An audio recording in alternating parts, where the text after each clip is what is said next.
Bonjour à toutes et à tous, bienvenue sur la chaîne YouTube NFL Fashion TV, donc la chaîne du groupe NFL Fashion de Facebook. Sur cette chaîne, on va pouvoir parler, rentrer un petit peu plus dans le détail, mieux montrer effectivement notre passion qui est la NFL et tout ce qui est merchandising et notamment les maillots. Pour ce premier épisode, je vais vous parler de ma saison NFL préférée, qui est la saison 1994. Et c'est parti! La saison 94 est extrêmement importante dans l'histoire de la NFL pour 3 points. Le premier point, c'est que c'est l'anniversaire des 75 ans de la NFL. Donc la NFL va fêter ça en grand. Deuxième point, c'est la première année du salary cap.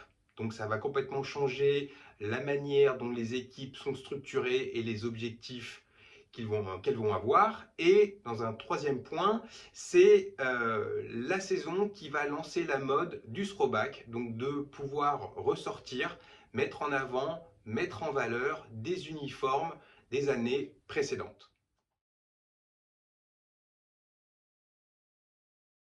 Il faut savoir qu'à l'époque, en 94, il y avait seulement 28 équipes dans la ligue. En 95, les Jaguars et les Panthers ont été créés.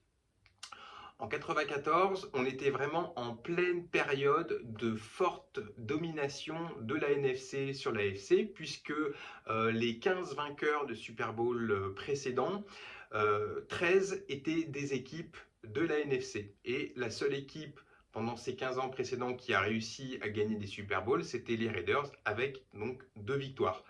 Il y avait un niveau offensif assez comment dire, homogène. C'est-à-dire que cette période des années 90, c'est vraiment la période où offensivement, il y a vraiment une répartition extrêmement bien faite entre l'alternance entre le jeu de course et le jeu de passe.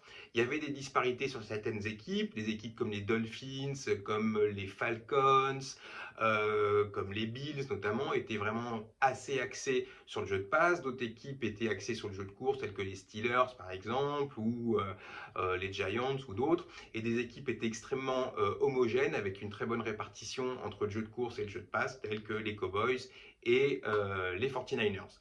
À savoir qu'en 94, il y avait 52 futurs Hall of Famers dans les rosters NFL.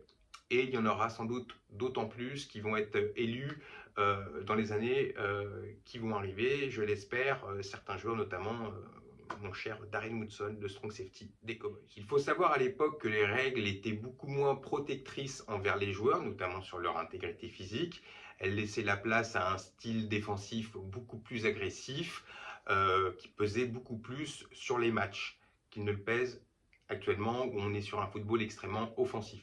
Défensivement, on était sur la défense majoritaire était la 43, il y avait encore beaucoup de 34, et bien entendu sur les équipes qui étaient très offensives avec un nombre de receveurs importants, il y avait effectivement déjà à l'époque des défenses en nickel et en dime.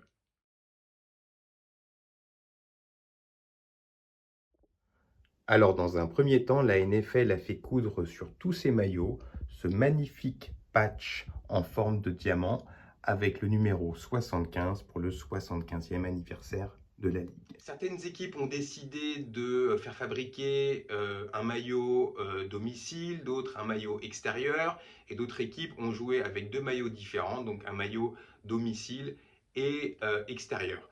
Ce qui a donné la possibilité à beaucoup de fans de pouvoir découvrir des maillots qu'ils n'avaient jamais vus de leur vie, voire même jamais entendu parler. Donc je vais vous montrer différentes photos de quelques-uns des maillots qui ont été sortis uniquement pour la saison 94. Certaines réussies, d'autres catastrophiques, ça après c'est le goût de chacun, mais effectivement ça a été visuellement quelque chose vraiment d'exceptionnel. On voit également que même les arbitres avaient une tenue particulière. Opposition de style entre les Broncos et les Raiders.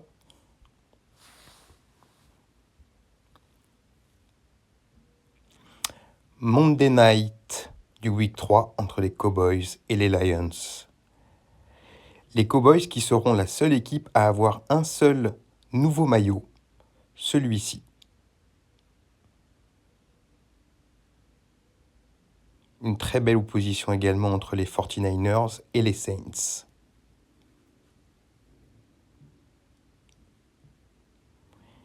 Ici, Drew Bledsoe, le quarterback des Patriots, face aux Bengals.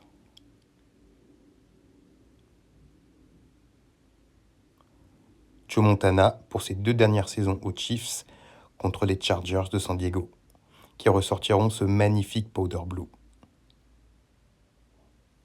En blanc, ils étaient extrêmement beaux également, et le contraste est magnifique contre les Falcons, qui étaient aussi magnifiques en blanc contre les Redskins, du quarterback Is Schuler.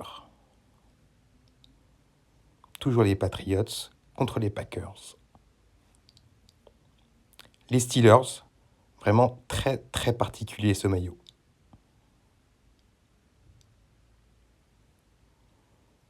Mais pas aussi catastrophique que le maillot des Bears, ici contre les Packers. Il était véritablement particulier. Les Rams de Jérôme Bettis, les Jets et les Eagles de Randall Cunningham.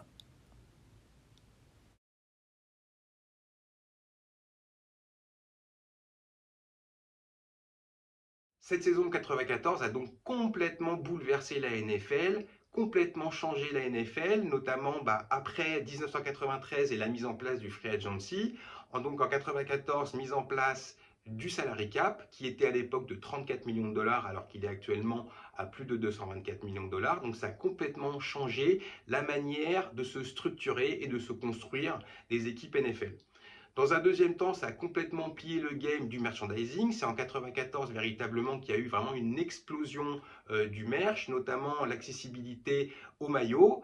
Et ça a donné donc aux équipes forcément l'idée, l'envie de plus régulièrement changer les maillots, plus régulièrement ressortir des maillots historiques, forcément pour mettre en avant leur histoire, mettre en avant leur réussite et mettre en avant ces équipes, mais aussi bien entendu mettre en avant leur portefeuille.